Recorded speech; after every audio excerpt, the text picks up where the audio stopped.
Well, good day to you all. This is Joseph from Adjuvant Protocols for Healing. These sessions are based on my book, Adjuvant Protocols for Healing, and the protocols therein, and going deeper into the reason for these protocols, these 500 different protocols. And be sure that today that you have some note paper, because things that I might mention are not on necessarily in my book. So there is on most pages, there is room to make notes or get a separate piece of paper and pencil for sure today. And as you know, I'm sharing this with our dear Lynn Mayer, who's been my colleague for 15 years. And she has a wonderful case to discuss with you related to this topic. And so this is part 2 of nutritional insights into depression and anxiety. And today we're going to focus in on brain chemistry and the nervous system, of course, which ties in with neurotransmitters.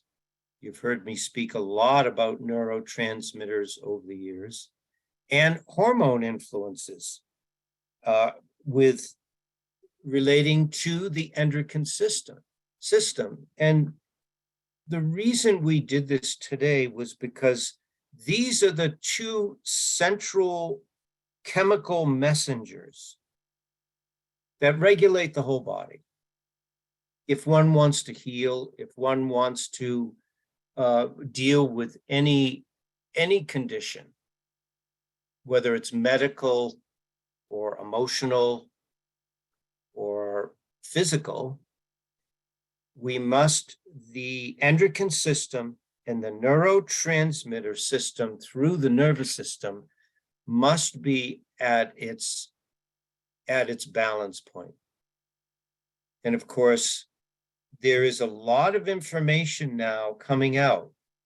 And I know, I think some people thought that the part 1 that related to gut health and the brain was a bit out there, but it actually isn't. This is the new frontier, is gut health in the brain. And then what we're going to look at today, which I didn't have enough time to get into last time. And it is interesting. We were talking about my birthday today and being older.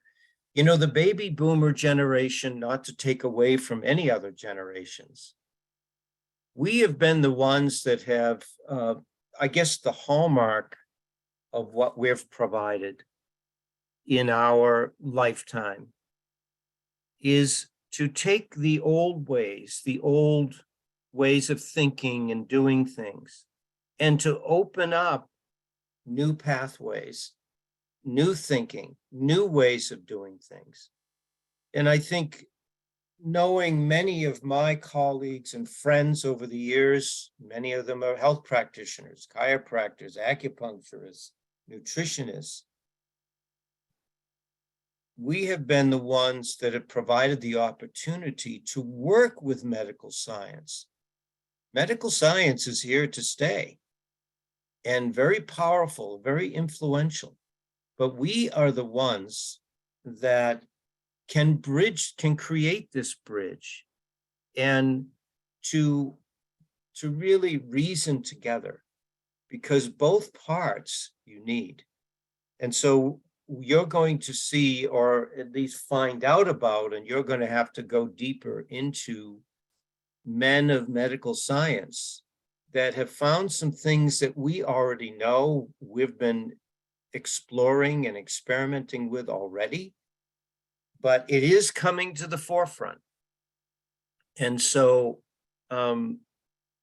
we understand that anxiety and depression, and just for the first few minutes, I'm just going to give a brief overview of what I talked about last time in case you weren't on. But remember that 10%, 1 out of 10 Americans suffer from depression or mood disorders.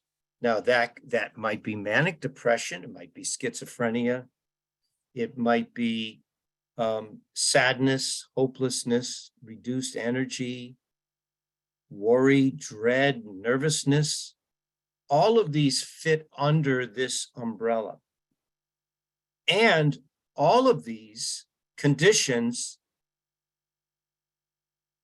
can be worked with and cleared to a very large extent if we have the awareness to do that.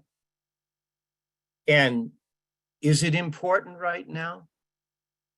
Well, just take the amount of shootings that have been in this country. Just take that. And do you know what they're finding as a common reason for these people that create these awful scenarios? Not only are they depressed, but they have had a great loss of something in their lives. They're withdrawn. And so, and also the younger generations. Lynn and I just pulled this yesterday, that the data has shown that 50% of high school girls feel sad and hopeless. This was a 2021 study. This is 60%. And this is not good. And they traumatize each other and they traumatize themselves. So this area that we're looking at is very important for anyone that has worked hard all their lives, no matter what generation you're part of. And of course, the way we work with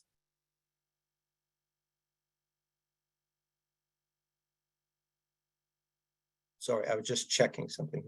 The way we work with depression and anxiety is that we bring in our modality of helping people, of loving people, of healing people, and nutrition, herbs, and other substances.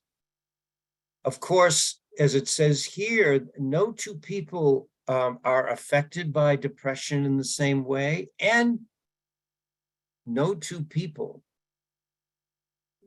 the actual treatment, as they say, or approach to these individuals is the same. It's unique to that person.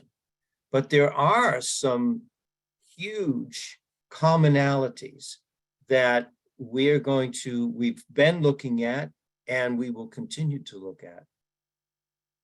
And in this article, which I've given you this article in part 1, that they don't recommend that you rely on medications alone or therapy, but there's other things. Medications work best if you make the correct changes in your lifestyle. And they are doing a lot, of course, research now beyond what has been the common approach. In fact, this Dr. Chris Palmer, which I'm going to give you the link to hear his 3-hour session on this subject. He says that psychiatrists and therapists have reached such an end to their approach, from electroconvulsive therapy to medications, that they are longing to reach into other areas.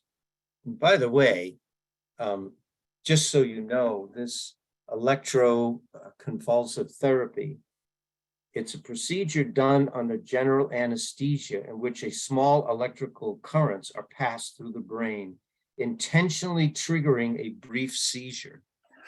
They're attempting to reboot, to put these various neural pathways into pause. And of course, we are aware in what we have done that there are other causes other than what we're considering in these two lectures. But the reason I did it this way is because this is the new frontier, is working with neurotransmitters and working with the gut-brain relationship. Yes, we're very aware of brain injuries, how that can affect and create depression and anxiety. Mercury, emotions, as I say, blood sugar is huge. And Dr. Chris Palmer gets into this. And of course, the use of other hormones, which Lynn's going to address, such as steroids. So all of these different so-called treatments that have been used are fine, but not a lot of expansion has been done in the last 20 years, but it is starting now.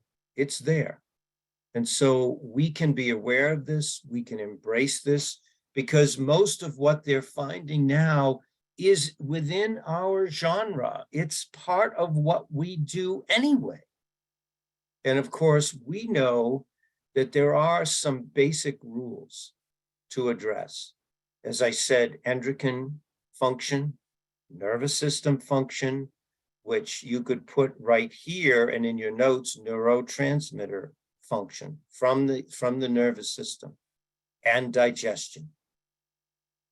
And so,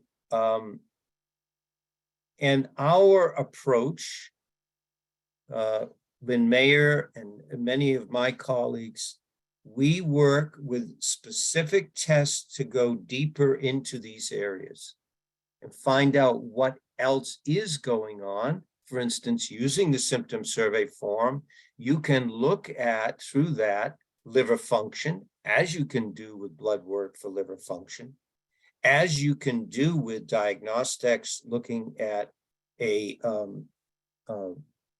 GI panel. Yes, a lot of these different tests that we use overlap. And of course, the symptom survey form also tells you about nervous system function. Are they sympathetic? Are they parasympathetic? It tells you where they are with their liver, with their blood sugar. So these are the 1, 2, 3, 4 areas that we primarily use. And of course, diagnostics, in my opinion, anyone working with especially depression and anxiety, you have to find out what is going on in their gut. So you can listen to the part 1 if you want to review my thoughts and my notes.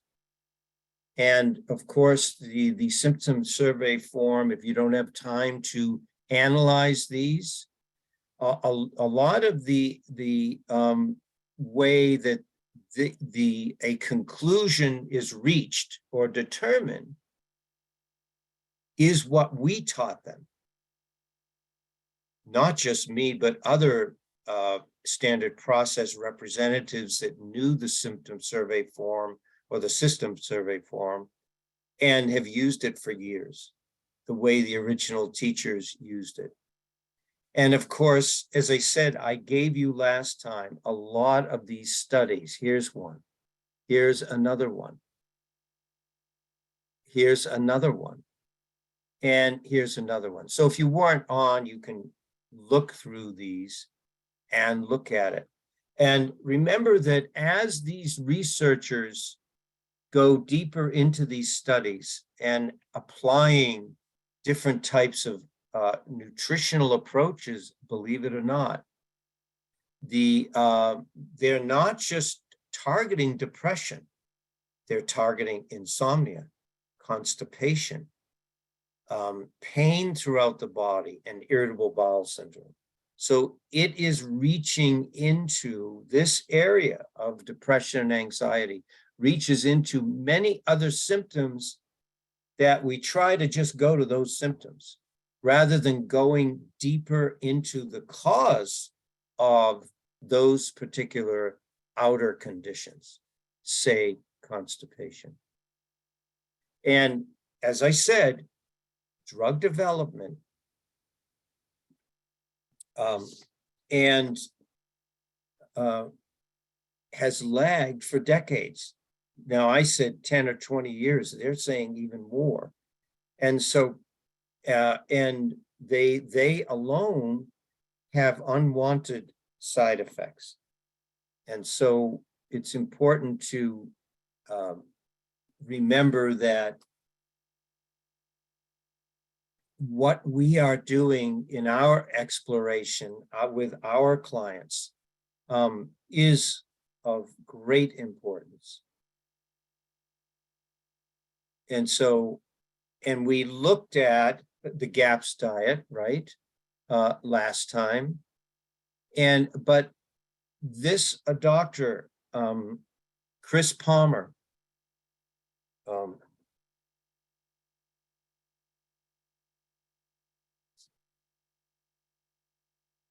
he talks about not only his experience. Now, remember, he's a psychiatrist.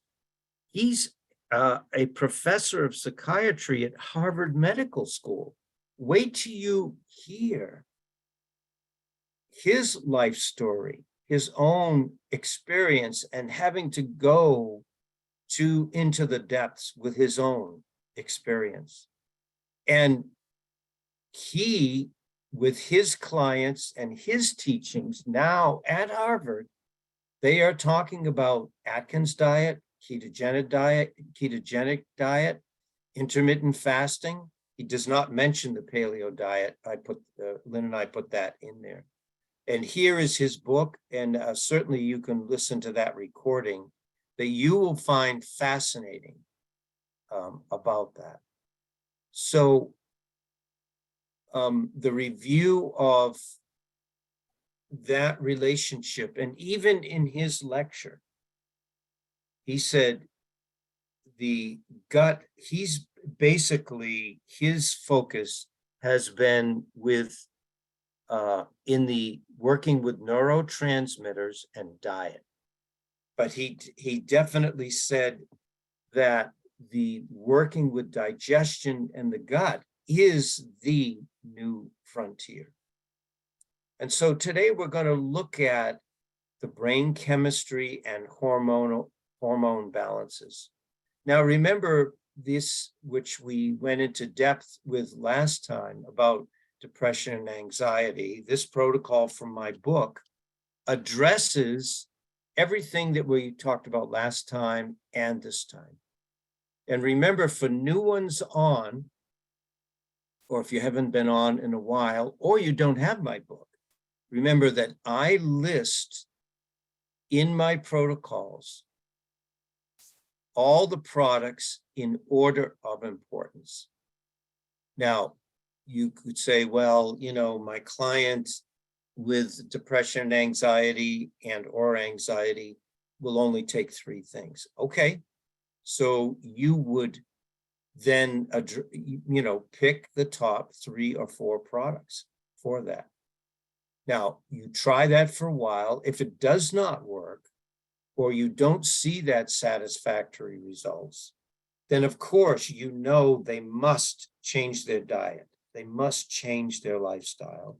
And it could be that you want to go into some of the products that are considered, but may become primary, that may become the primary products for that individual. These protocols are for guidance in your application and narrowing it down from the 300 products that Standard Process has. So let's get into this Dr. Huberman and what he talks about as far as neurotransmitters. So I mentioned Dr. Huberman, I think, last time, and he has a series of these lectures. Remember, he does not charge. Now, he's sponsored by, of course, vitamin companies, so you'll have to work with that as well, though some of the products might be good for what and address what you're needing to with yourself or your family or your clients or your friends. But he provides lectures and interviews, and that's why this Chris Palmer interview is so outstanding. But he feels that the primary neurotransmitter, so when we look at neurotransmitters, so these are chemicals produced by the nervous system, by the brain, and so what are the other neurotransmitters, just so you know? Dopamine here, serotonin, acetylcholine, which we've talked about a lot, norepinephrine, which we've also talked about. Remember, norepinephrine, without that, you cannot regulate, as one example, you can't regulate sleep in an individual because that particular neurotransmitter has an effect on the pineal gland, which helps with the day-night cycle. And so there are many examples, which I'm not going to go into today, of course, with these neurotransmitters. And the other two are GABA. Now, GABA balances nerve transmission, and glutamate, which has to do with memory and learning, but especially memory in dementia and Alzheimer's. So these neurotransmitters are highly significant. But for depression and anxiety, dopamine is key. Now, you could say, well, Joe, what about serotonin? Yes, that also is in there, which relates to pineal, but dopamine relates to the hypothalamus.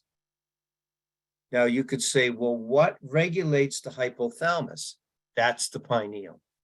So remember, there is an order of importance throughout these systems. Pineal being at the top, the regulator of all things in the body. The melatonin from the pineal is the only hormone that can enter every cell in the body. So that's important to note. But the regulator of the excretion of dopamine is the hypothalamus, and what regulates the hypothalamus is the pineal. But today we're considering this. So what is dopamine?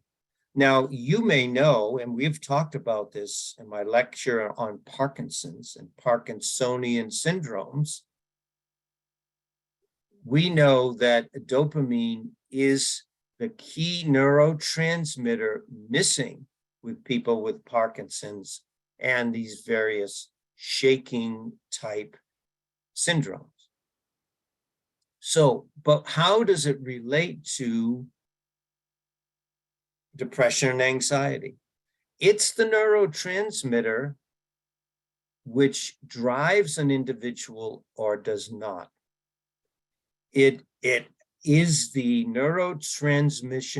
transmitter of motivation. It's what limits and regulates cortisol, the stress hormone. I don't know why I have question marks there, but what keeps us alert but calm, happy over a long period of time. And the fascinating, as Dr. Huberman goes into this, you don't want dopamine high and you don't want it low. You want it just balanced in the middle. And if that baseline is balanced, then instead of being lazy or wanting to go out skydiving with that much energy, you can find that balance of happiness over a long period of time. And anyone that you talk to about depression or anxiety, which is, as you know, when I do an intake on a new client, one of the questions I say, are you truly happy in your life? Are you happy? Not because you're married, not because you have children, not because you have a great job, not because you have a lot of money. Are you just happy? Do you find that happiness? That's an important question that should be asked to everyone and to ourselves. So these peaks and valleys of dopamine release, regulating those is very important. So now, remember that when you focus on dopamine, just like the other two very important neurotransmitters, these really are the three top. Acetylcholine, that is the neurotransmitter that wakes you up in the morning. That when you wake up, if acetylcholine is functioning and well, if that chemical is there in balance, you'll wake up and say, oh, geez, I had a great night's rest and I'm looking forward to today. So the dopamine is the neurotransmitter, which, remember what we said here, that helps us with our motivation, with our drive. Yes, I want to get up. I want to accomplish a lot today. So, and then of course, the serotonin is the key one, as I said, working with dopamine and acetylcholine, but specifically dopamine for depression, for people with kleptomaniacs, bulimia, psychiatric problems. That is an issue with the pineal gland. But if that is in balance and the dopamine is not, then you realize that these chemicals in the brain and nervous system must come into balance. So,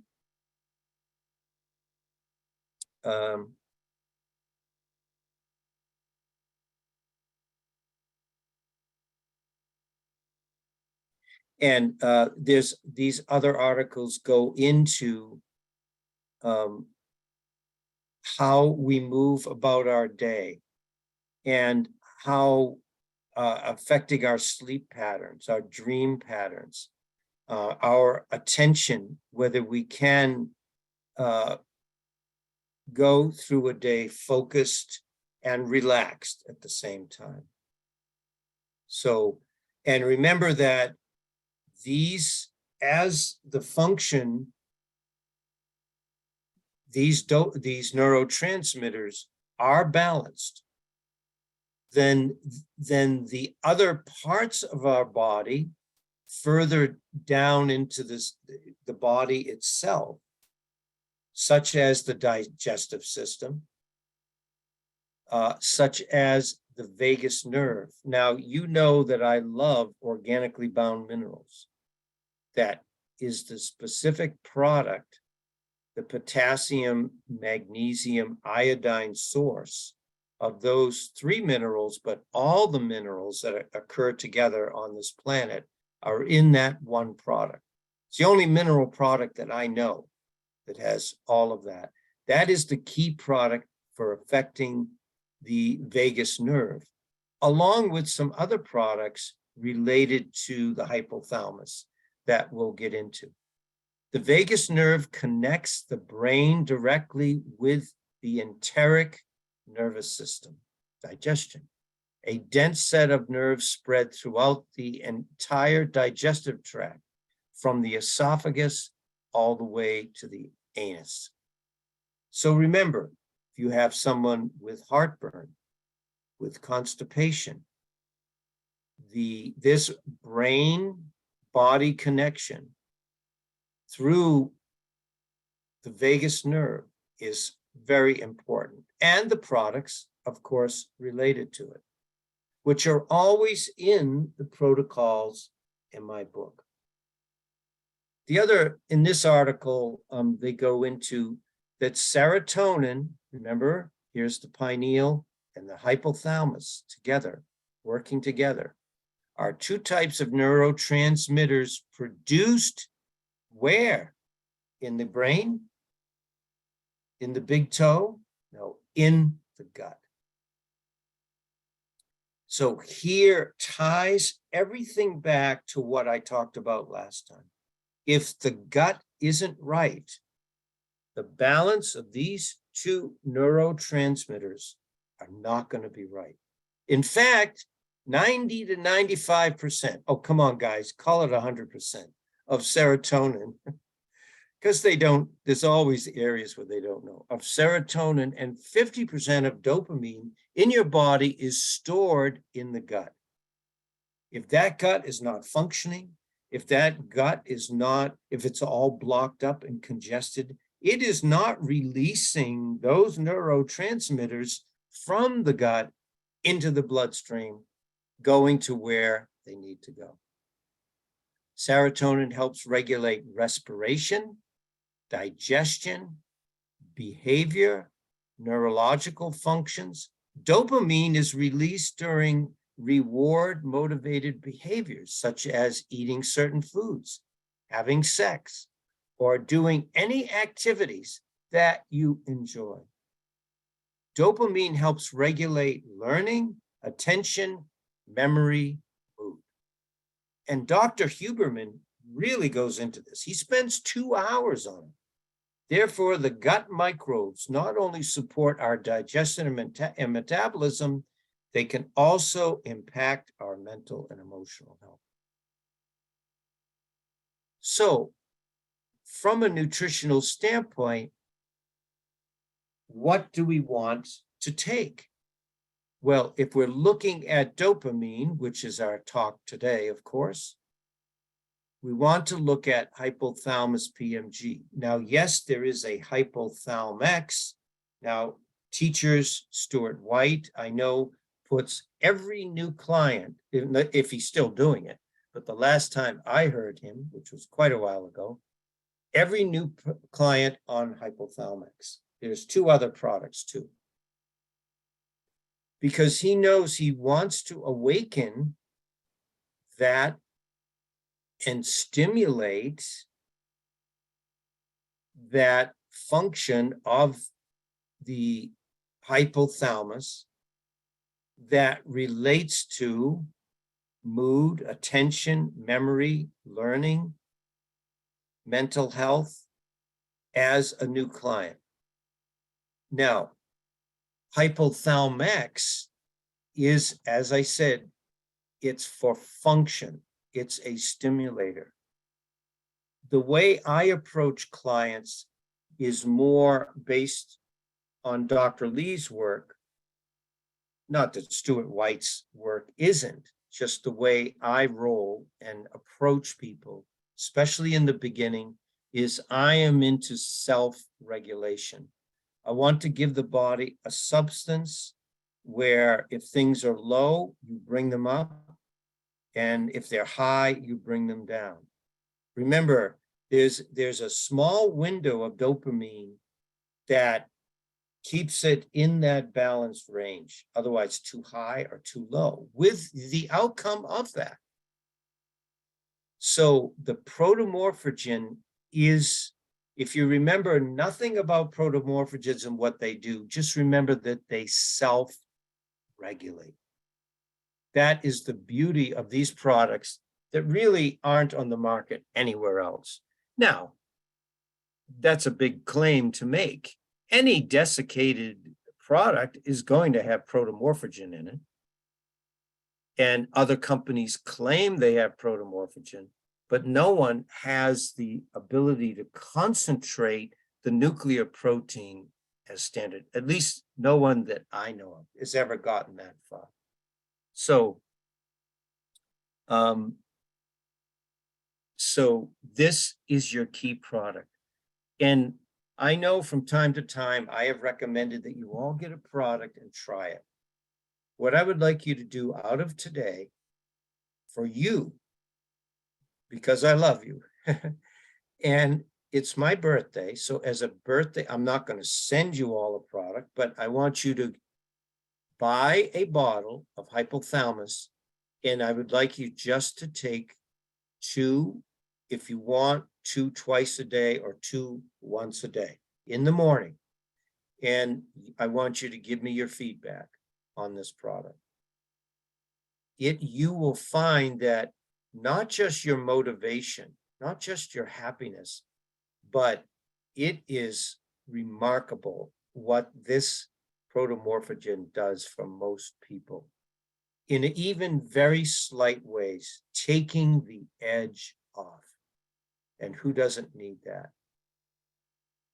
Now, as you know, with the this pineal and hypothalamus, there are also herbs. So here's the gland, the hormone, and the herb for it.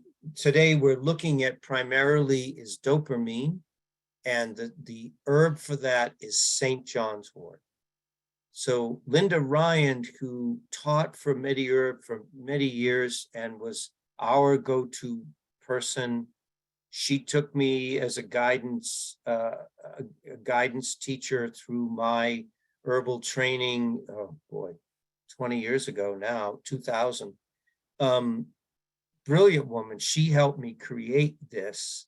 And thank you, Linda, if you're still around. So also, if you're interested in my book, I create tonics or different formulations, configurations of herbs for myself. And this is my brain tonic blend. And it has the herb for the pineal, the herb for the hypothalamus, and the herb for the pituitary. And so that is very important. Lynn and I, to give you an example of kind of condensing this down, Lynn and I are working with another practitioner who has a client that a young man, very balanced height to weight, 25-year-old, who has some depression. So we had a call with the practitioner. And so this is the protocol that we created for him.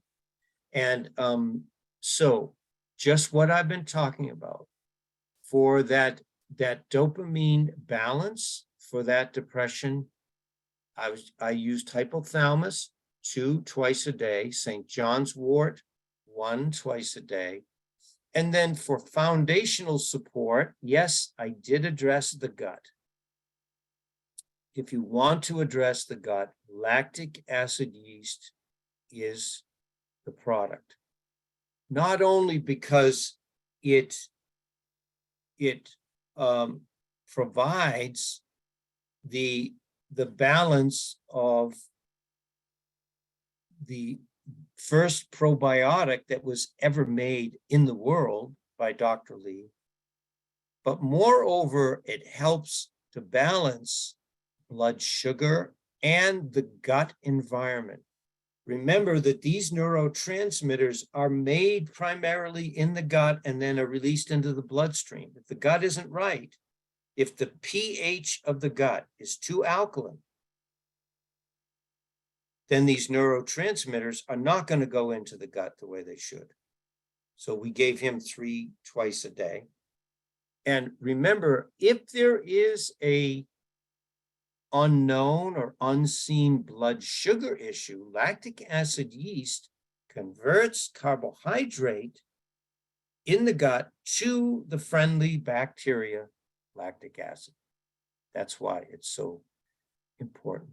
Cataplex B core, of course, anyone with depression or anxiety must be on ample B vitamins. Now, we have him on 2 twice a day, and we could have gone up to 3 twice a day, but that's how we started.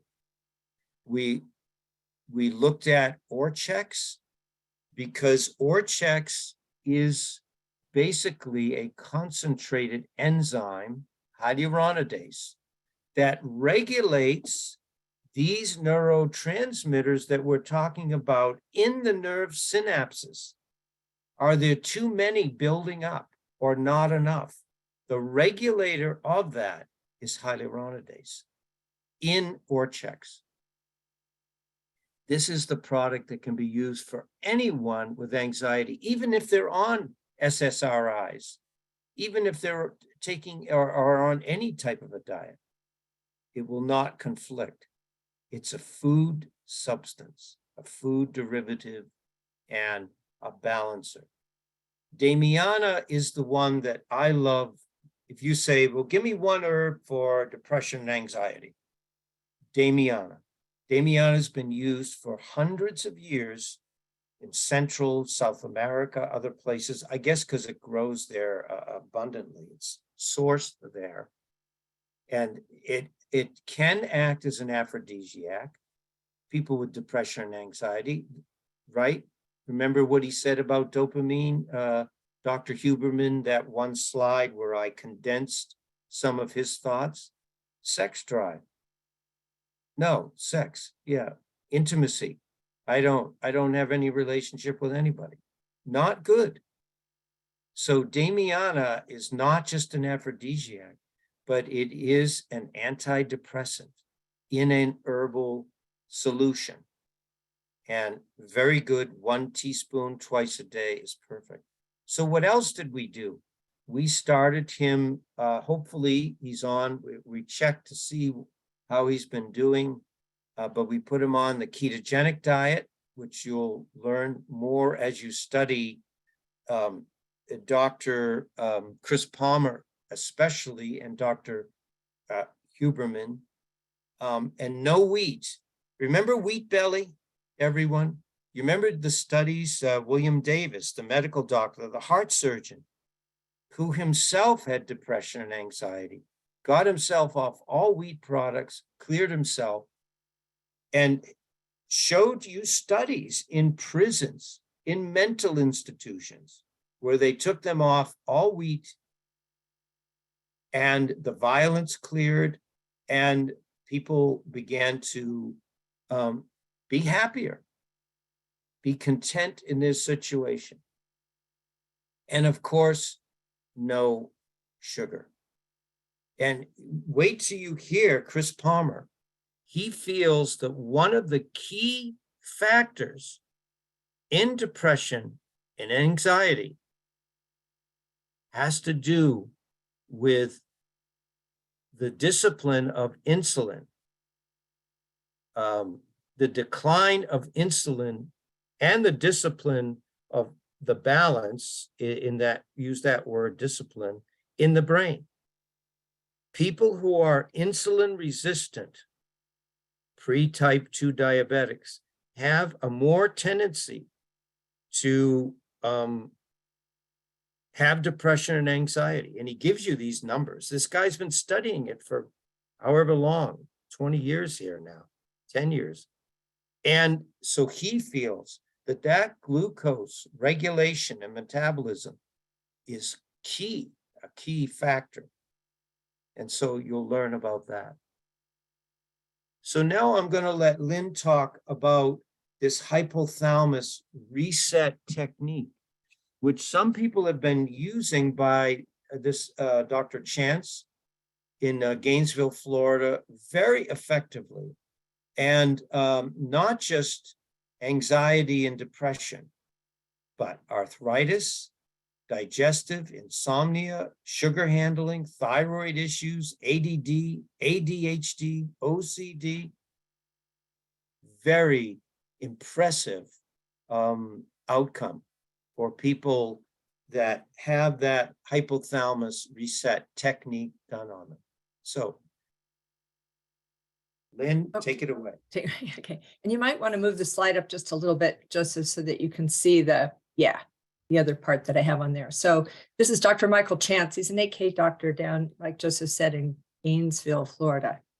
And he has this wonderful technique that when you watch, you can go to this 45-minute complimentary introduction, and where he shares his stories about how he kind of put this together. And some of it was a middle of the night download, like Joseph gets, as to putting this technique together.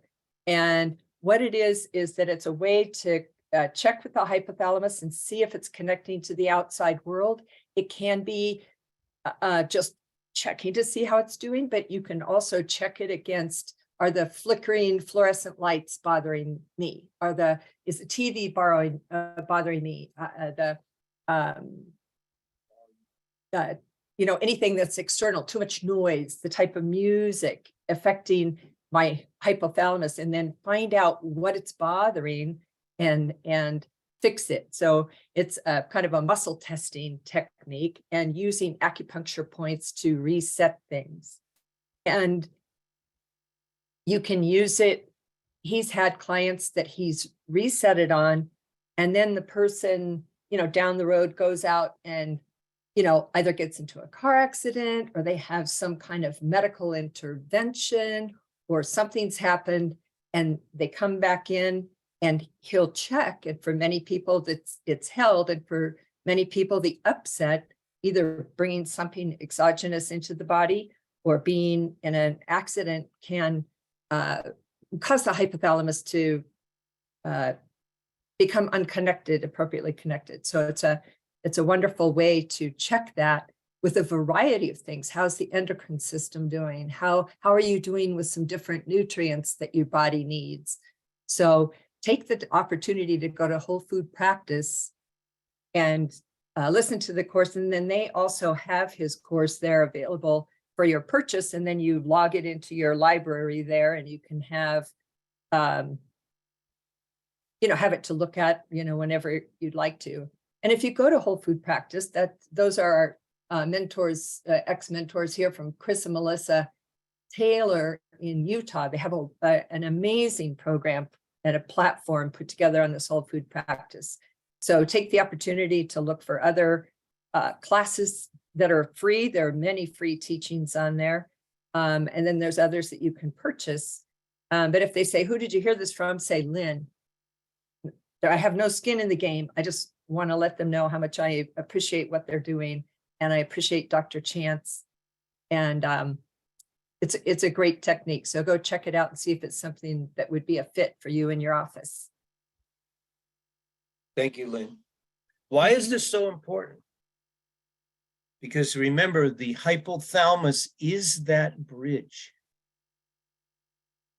The significance of dopamine has now come to the forefront. That the hypothalamus is the key player in that secretion. Yes, it's stored in the gut, but where is it made? Now, not just in the gut, but in the hypothalamus itself. And the regulation of that dopamine is so important, because it helps us manage as I teach, the inner and outer world. We take in the outer world through our nervous system, neurotransmitters,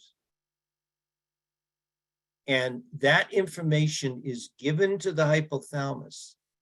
The hypothalamus, in turn, connects with the endocrine system, the pineal, the pituitary, the thyroid, the adrenals, the thymus, the pancreas, and the gonads, and gives the outer world information, conveys it to the endocrine system so the endocrine system can release hormones and play its part in agreement with the neurotransmitters from the brain, especially hypothalamus, pineal, pituitary. It's the only way we can function happily in this outer world as human beings. What we're sharing with you in these last two sessions is so important for all of us in the days to come. Just watching the news, handling what's going on in our schools and young people, and helping the next generation. So these other doctors who are getting information from a higher intelligence are people that we need to honor and listen to and give back to our clients. So this is just a brief overview by Dr. Huberman about Chris Palmer on diet and mental health. Now, you're not going to hear Chris Palmer because it's 3 hours long, unless you guys want to spend the afternoon with me, but you can listen to it. I listened to it for 2 hours last night. So here it is. Starting tomorrow, this simple bedtime ice hack can change your life. You may not know this, but the biological difference between overweight and lean people is not. So back in the 1920s. There's Dr. Chris Palmer there. But listen to this introduction, it's great. What if you could get rid of your kitchen garbage at the push of a button? Hey, I'm Matt from Pila, and I want to introduce you to my friend Lomi. Welcome to the Huberman Lab podcast, where we discuss science and science-based tools for everyday life. I'm Andrew Huberman, and I'm a professor of neurobiology and ophthalmology at Stanford School of Medicine. Today, my guest is Dr. Chris Palmer. Dr. Chris Palmer is a medical doctor specializing in psychiatry at Harvard Medical School. He is the world expert in the relationship between metabolic disorders and psychiatric disorders. He treats a variety of different conditions, including psychosis, including schizophrenia, as well as attention deficit hyperactivity disorder, obsessive compulsive disorder, anxiety disorders, and depression, among others. He is best known for understanding the relationship between how metabolism and these various disorders of the mind interact. And indeed, today he describes not only his own fascinating journey into the field of psychiatry, but also his clinical and research experience using diet, that is, different forms of nutrition, in order to treat various psychiatric disorders. He describes some remarkable case studies of individuals and groups of people who have achieved tremendous relief from the types of psychiatric disorders that I just mentioned a few moments ago, as well as new and emerging themes as to how metabolism and the mind interact to control things like obesity. Indeed, he raises the hypothesis that perhaps obesity, in many cases, is the consequence of a brain dysfunction as opposed to the consequence of a metabolic dysfunction that then impacts the brain.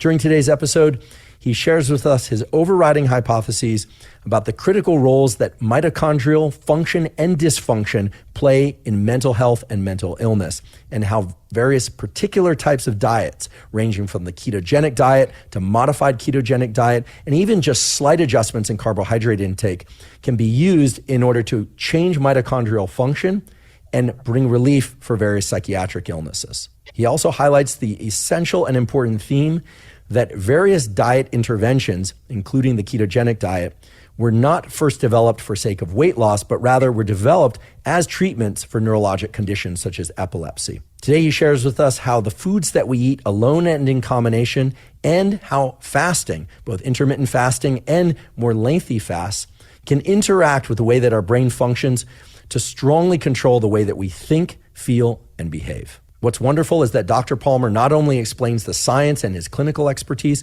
but also points to various actionable measures that people can take in order to improve their mental health.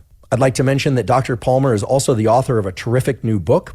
The title is Brain Energy, a revolutionary breakthrough in understanding mental health and improving treatment for anxiety, depression, OCD, PTSD, and more.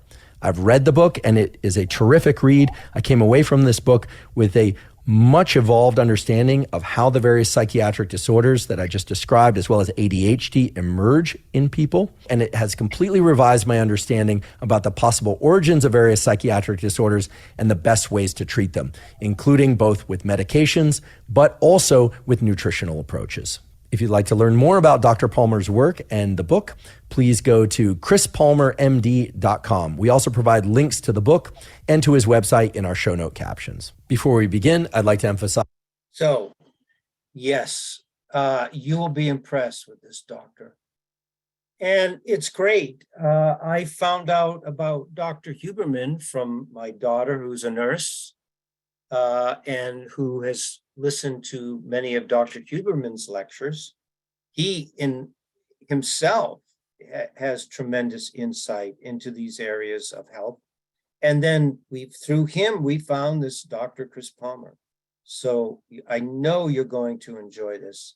And as I said, his own journey was, he was in a metabolic syndrome as a 20-year-old and really having some problems mentally and emotionally. And through the Atkins diet, this all cleared out, which led him to the journey he's on now. So you will really enjoy this. And so let's continue on here. Lynn is going to review a case which you will find very insightful, outstanding, how Lynn was able to help this woman with just a breakdown in her life of severe consequences. And so give me 1 second here. I'm just going to make Lynn host so she can. Okay, Lynn, you are the host.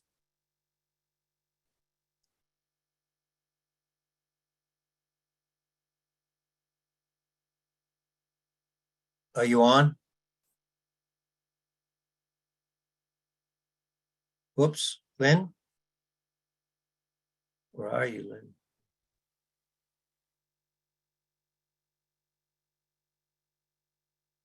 Why can't I? We can't hear. Wait a minute, here. When we can't switched hear to, you. you can hear me now, right? Yeah, yeah. Okay, yeah, when I switched to host, I had to unmute again, and I missed that. Yeah, so this was a really interesting case that was just presented to me in toward the end of November, and I was sharing it with Joseph, and he goes, "Oh, you've got to share that with everybody." So I put together a summary. This is a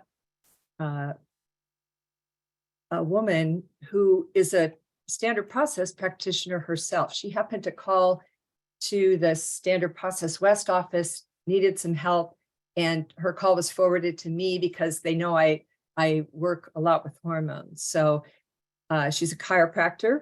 Her husband is also a chiropractor, so she's in a practice with him. But she retired herself because she was just feeling so badly.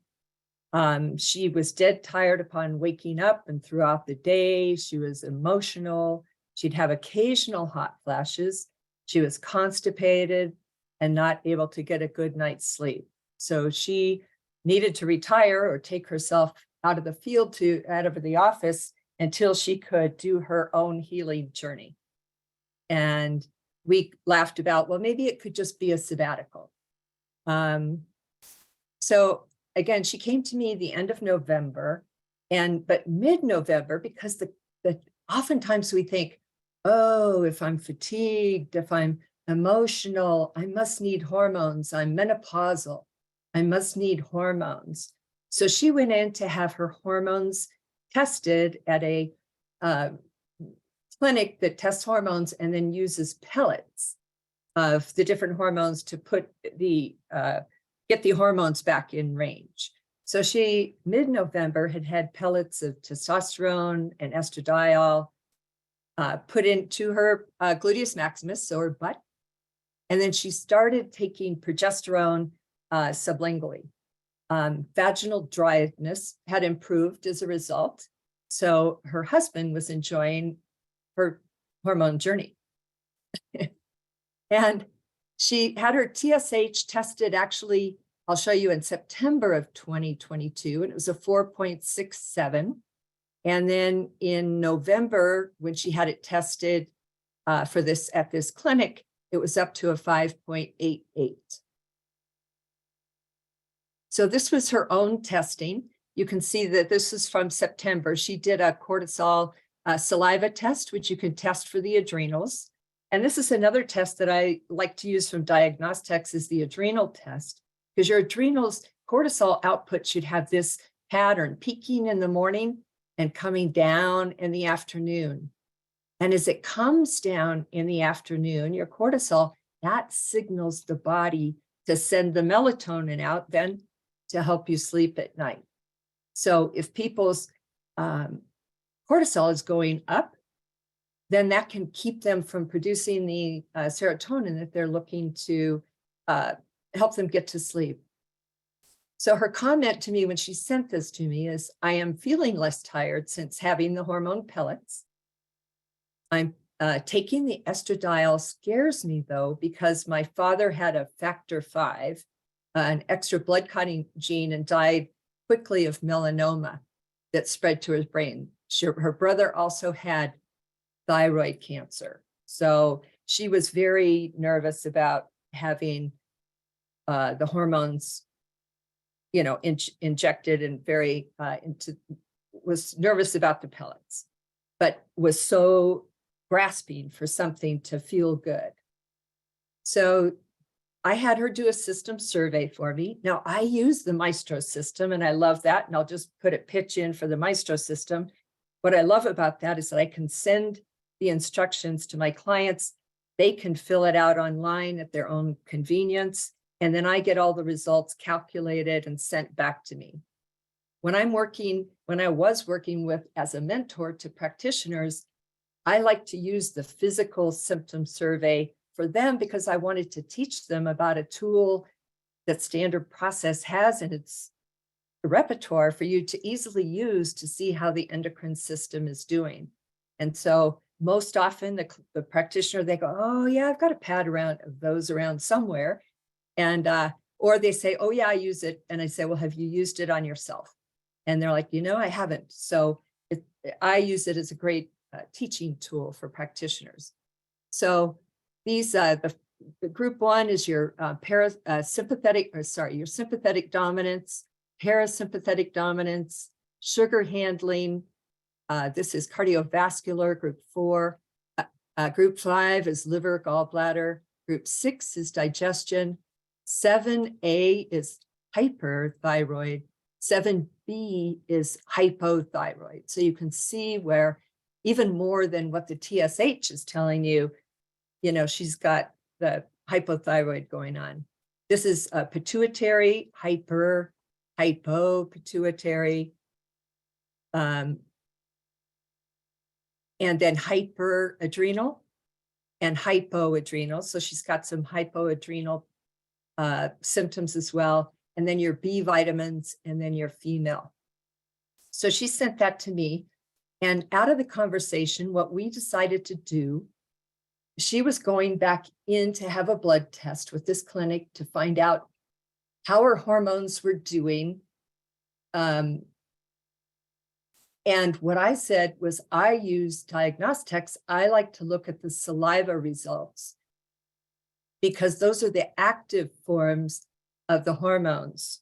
And I said, why don't we have you do the diagnostics test at the same time you're doing the blood test? It was coming up, and let's just see so that I can speak to you more clearly about my perspective.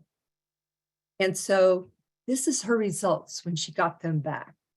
So the DHEA is supposed to be 3 to 10. Hers was greater than a 25. So what I do, and I encourage you anytime you're using diagnostics, when I spoke to the clinic, I asked them to give me, well, how high was it? So her DHEA was a 50. Her testosterone was greater than 200. And when I asked how much greater, they said it was greater than 100,000 units. Her estrone was high, should be 12 to 75 was 298. Her estradiol was high. It should be, well, and this BHRT is a bioidentical hormone replacement therapy, should be between 3 and 10.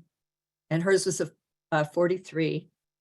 Her estriol, E3, was greater than 150. And when I asked, it was 278. And her progesterone was greater than 2,000. It was 3,430. Now, what's interesting is that you want to look at the FSH, the follicle stimulating hormone, and the luteinizing hormone, because you want to take a look at the hypothalamus and pituitary. And to be really honest, I was surprised her hypothalamus and pituitary, usually when I see hormones that are totally out of whack, the hypothalamus and the pituitary are out of whack too, because they're screaming at the rest of the body, who's doing this? We stop making these hormones. But hers were in sync, and it's because she had already been taking simplex F and hypothalamus. So I think that was helping her regulate that part. So I encourage you, if you use diagnostics at all, if I've ever got something that I am just like, whoa, I like to always use their doctor consulting team. So I set up an appointment with the consulting team, and they allowed, since she was a practitioner, to be on the call as well. So I just want to show you before this is, and some of the work that I'm going to be quoting from here today is from a wonderful doctor, a chiropractor, Dr. Janet Lang. She put together this amazing hormone series for men, for women, for cycling, and unfortunately, her work is no longer available.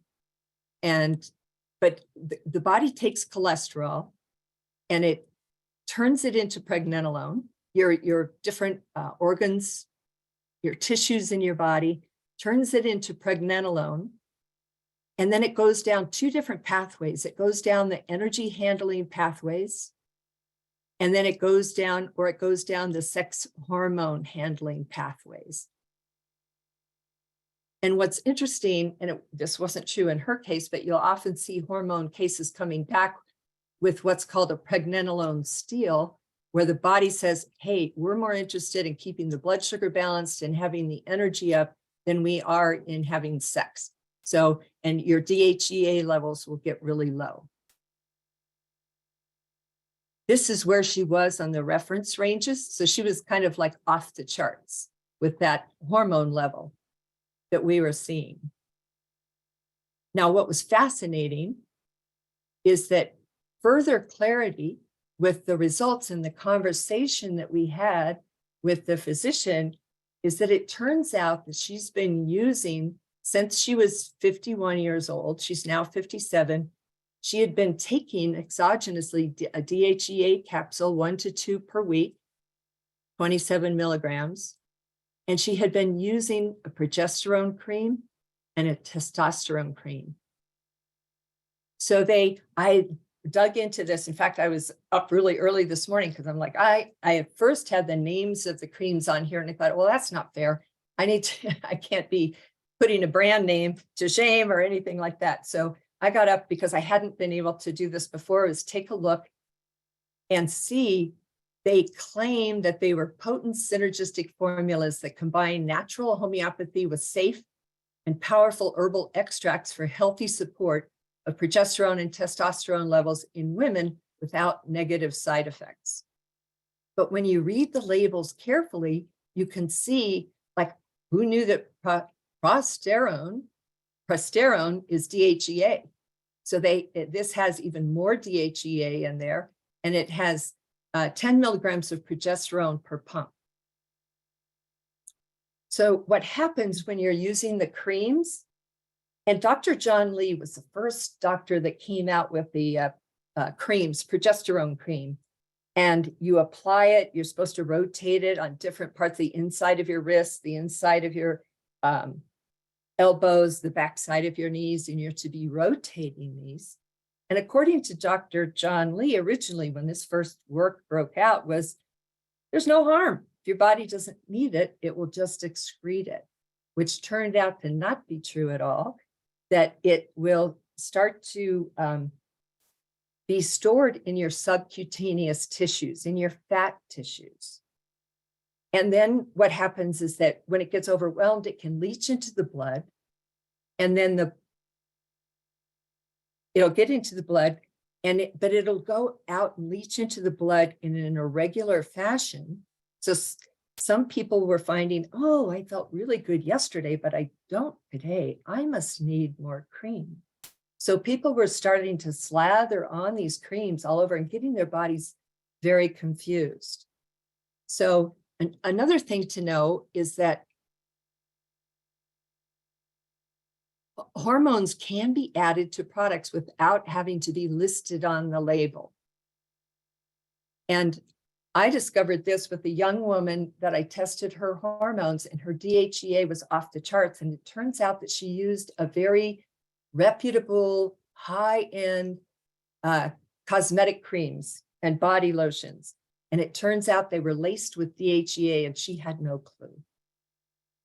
So, and even Diagnostic says, yes, bioidentical hormones are added to personal care products without being listed as an ingredient. They're not supposed to, but they often do. So you can actually have your creams sent in and to that environmental working group, and they can look and, analyze, or there's some creams, but I found, if I read the labels really carefully, and I might need to understand what are some terms that I'm not familiar with, you can find them there. You can go to Diagnostics under their news and education tab. You don't have to have an account to go to this page and read about hidden hormones in personal care products. So I was so glad that she was on the call with me, because it was the questions from the doctor that we further dug into what she had been, slathering on her body. So these are just some differences.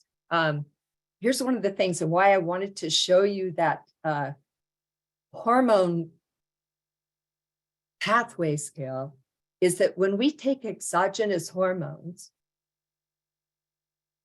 the body can become what's called sensitive to it. The cell receptors, they downregulate. So when any hormone repeatedly exceeds its normal physiologic reference range, cell receptors can downregulate. And the result is a progressive deficiency of symptoms to the overdosed hormones. So that's what leads people to then start, keep applying more creams. And routine blood tests cannot accurately measure the use of transdermal creams. It's the saliva testing of it that's looking at what's going on in the tissues. So when you do your routine blood test, they're looking for the protein-bound form of the hormone, which is an inactive form of the hormone. And they're not looking at what hormones are looking like in their free state, their active state. So you can request serum-free hormone testing, and I'm going to see if they're the company, this clinic that she's using, would be willing to look at the free hormone testing, because if you look at free hormones through the blood, you're measuring apples to apples. But when you're using saliva and bound hormones in the blood, it'll be like apples and oranges. So this is what we chose to do, is that it was recommended by the doctor at the clinic to just stop all of the topical creams and for us to retest it in a month or later. That's the plus. To be sure and support the organs of detox, the liver, kidney, and bowel. To be sure and exercise and sweat. And just know that when you're liberating hormones, you can get false positives as you're first following up. It's like when we, get off of statins, they say, don't test your cholesterol levels. If you're weaning off or getting off of statin, don't test your cholesterol levels right away, because it's like you've had a beach ball underwater and now you're releasing it and you'll get a really high number and everybody panics. So you want to give the body plenty of time to move it out. So these are products that she happened to have at home, And I always like to work with people. Well, what do you have right there with you right now so you can get started? Because we were coming up onto a weekend. She wasn't going to be able to order it until Monday anyway. And she had all of these. She just really wasn't taking dosages enough that were going to get her where she wanted to go. And we talked about the prolamine iodine. She had the 600 microgram version. And so we talked about next time you order iodine, be sure and get the prolamine iodine plus. But this is me just showing her, where the iodine was already occurring in many of the items she was in. So we just added a little bit more of that tablet with the 600 micrograms. She was doing a liquid, which when I took a further look at it I like to get the products and look at them online. And it read really well, but it had some synthetic vitamins in it. So I just said, go ahead and use it till it's gone, because she had started back up on it, was feeling better, but then switched to Catalin or Imuplex along with calcium lactate, or my go-to foundational products there. So let me see. And then she happened to have Livoplex, Arginex, and lactic acid yeast and Fencho. So those were what we chose to start with, using liver clearance, kidney clearance, and then some bowel support. Now, I just might share with you, Dr. Janet Lang always liked to use the 21-day purification program. And the reason for that is the first week when you're doing the SP cleanse, the SP complete shake, the SP cleanse, and the gastrofiber, you're opening up the kidney and the liver and the bowels, and really concentrated in high dosages during that fast week to get the organs of elimination all opened up and ready to go. And then weeks 2 and 3, you let go of the SP cleanse and you switch to SP green foods, keeping up with the gastrofiber and the shakes. And what the SP green foods does then in the continued time on the cleanse is to really scrub the cells. So this is, what would be really good too, to help get it out of the subcutaneous tissues when you're using those creams. That's what we used. I just wanted to point out that Joseph has a hormone clearance and detoxification protocol in his book. And here it is covering the liver and the thymus. He's got a little bit different approach, and then the hormone blend that he likes to use is white peony, milk thistle, and schisandra for the liver. So just know that's in his book. So you have several options. You could also do one of the 10-day, when you're looking at, again, clearing those subcutaneous hormones out. I really recommend the longer 21-day cleanse to do that. And you may need to repeat it, a couple times. It depends on how high the dosages are. It can take days, recommended retesting it in a month, but it can take 6 months. It can take a year sometimes to get just all of this excess hormone out of the body. So this is the email that I received last week. I'm doing magnificent. I'm eating healthy, sleeping good. My bowels are starting to move. Thank you. Thank you. And so we were all breathing a sigh of relief, and she's maybe this is just going to be a sabbatical. And then I received another email on the 9th. I'm a little bummed about my TSH. I haven't taken the prescribed NP thyroid for a couple of months because I thought the vitamins would bring it back. And besides, I'm feeling great. And so her TSH had gone up to an 11.9. So it can be a case of it's just been tested too quickly. Again, she was really eager to see where her TSH, where it was going and what it was doing. But we're going to use this opportunity to segue back to Joseph, because he's going to tell you why that also can happen. And it'll be a great segue into his talk about the thyroid. So I need to go to Joseph and hand him back the reins. So I'm making him host.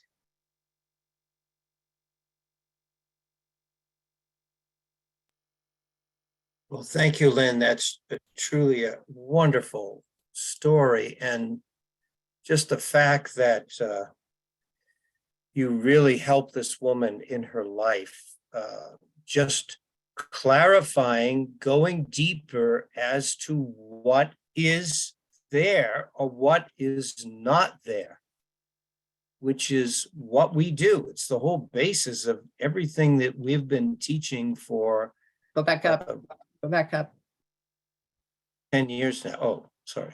right there. Okay, Yeah, great. and it's an ongoing story, so you'll have to be back on Joseph's call to Yes. hear the So- follow-up. So what happened? Why did this TSH, this thyroid stimulating hormone? Well, let's just talk about where that comes from. So the thyroid stimulating hormone is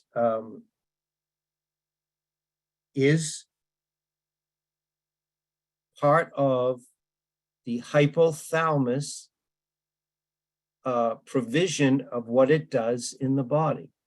The hypothalamus releases thyrotropin, releasing hormones that stimulates the secretion of TSH in the pituitary gland.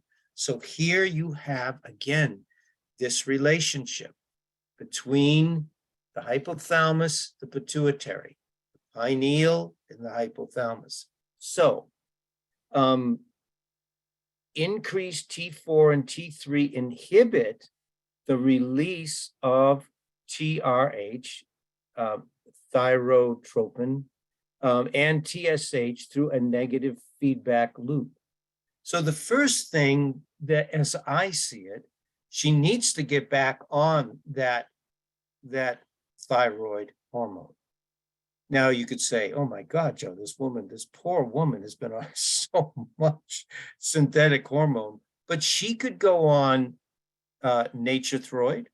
She could switch it over, Armor Thyroid, just, work with your nurse practitioner or your holistic medical doctor. And so the reason that TSH is so high is it's not getting that negative feedback loop to calm it down. So that is the main reason, in my opinion, why. And obviously she's on the hypothalamus PMG, which will also help the release of all that release from that hormone from the hypothalamus, telling the pituitary to secrete this TSH, which is too much. So the other relates to the hypothalamus itself. So the hypothalamus, the dopamine, which we talked about earlier in this hour and 20 minutes here, the dopamine, that neurotransmitter, acts by binding the type 2 dopamine receptors. This is a little complicated. Through these cells, these cells that are stimulating the TSH release, and then provides the inhibition that is needed to stop releasing so much. And it decreases this synthesis and secretion of TSH. So I looked this up because I was wondering what else in the hypothalamus is affecting this. And TSH secretion vary according to sex, steroids, body mass, and thyroid status. So, so the dopamine, again, this goes back to her hypothalamus. She needs to get on the medication for her thyroid that she needs to support her hypothalamus. Now, there's one more hormone that, as you support the hypothalamus, also brings down the oversecretion of TSH by the pituitary. In your hypothalamus, somatostatin stops the release of hormones your pituitary gland makes, including growth hormone, and thyroid stimulating hormone, and prolactin. So again, within the hypothalamus is the balance, just what Dr. Huberman was saying, that once you get that under control, the secretions of not only hormones in the hypothalamus, but the neurotransmitters which work with the hormones, then you begin to get a balance between the hypothalamus, the pituitary, and the thyroid. Now, you may have to go back and listen to what I just said a couple of times, but the key is that the hypothalamus and the new findings with dopamine are crucial here. And balancing that neurotransmitter in the hypothalamus is so important to everything else downstream. Truly. Joseph? Amazing. Yes. You need to make me co-host again so I can answer the questions in the chat box. And I just want to say that a couple things I forgot to mention. So none of this excessive hormone was showing up in this woman's blood work, according to the clinic, because that wasn't, it's just looking for the bound. And I can't encourage you enough to watch your patients. I lost a friend to using bioidenticals hormones and never having them followed through on and checked. And she created cancer in her body from the hormone excess. So I'm very sensitive to that. And three, one of the chat questions in your chat box, Joseph, was there's no hypothalamus in your depression, anxiety protocol, but it is. It's in the neuroplex. There's That's right. hypothalamus and pituitary support in that. So thank you. Thank you. Yes, I definitely would include that factor, something with the hypothalamus in it. And remember, when I wrote this book, I had a certain range of knowledge then. But since I've written the book, and as you teach, you learn more, because you have to go deeper in yourself and to a greater depth in what you teach, and therefore you're learning more. So I definitely would, if I revised my book, I would definitely add in neuroplex and or hypothalamus PMG. So yes, I did include that because the neuroplex, remember, the neuroplex is a product that was John Courtney, my teacher, formulated after Dr. Lee died, but it is a perfect blend of pineal, brain, hypothalamus, and pituitary. So there is not another product I know on the market that has that perfect centering and self-regulating effect as neuroplex. That's why people with any kind of headache, but especially migraine headaches, neuroplex is my #1 product to go to. So that's a different topic. So when we look at the downstream effect of everything that we've just talked about with the hypothalamus pituitary, that axis, then you're getting into what it affects. And obviously, as I've taught you over the years, and this is particularly true in men, most men that have mood disorders, these shooters, if you were to actually, and it may not even show in their blood labs, but if you did investigation, I would bet that they had some kind of thyroid imbalance from the effect, the downstream effect of the hypothalamus and pituitary. So an overactive thyroid, of course, creates that anxiety, that nervous, that irritability. That's a big factor. You can read this article through, this research through. The underactive thyroid, depression and unusual tiredness. So when you're extremely or unusually tired, what do? You jack yourself up on caffeine, sugar, and that's what these individuals, there is that downstream effect leading into lifestyle.